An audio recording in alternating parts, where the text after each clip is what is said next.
આંકડાશાસ્ત્રનો MCQ અવલોકન 6, 7, x - 2, x 17 અને 20, 1, 2, 3, 4, 5 અને 6, 6 અવલોકનનો મધ્યસ્થ 16 હોય, કેપિટલ M બરાબર 16, તો x ની કિંમત શોધો.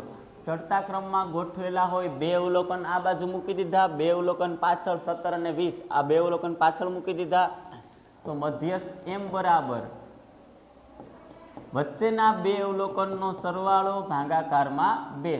સૂત્ર આપણે લખાવેલું છે. અયુગ્મ સંખ્યા માટે મધ્યસ્થનું સૂત્ર n+1/2 એટલામું અવલોકન, અને યુગ્મ સંખ્યા માટે n/2 અવલોકન વત્તા n/2 થી એક વધારે +1 એટલામું અવલોકન આખાના છેદમાં 2. પણ એ સૂત્ર મુજબ ન ગણતા ડાયરેક્ટ પદ્ધતિ ચડતા ક્રમમાં ગોઠવેલા જ છે, એટલે વચ્ચેના બે હોય ને વચ્ચેની કિંમત મધ્યસ્થ કહેવાય. પણ મધ્યસ્થ કેટલો આપેલો છે? 16. 2 ગુણાકારમાં આવે એટલે કે 16 દુ 32.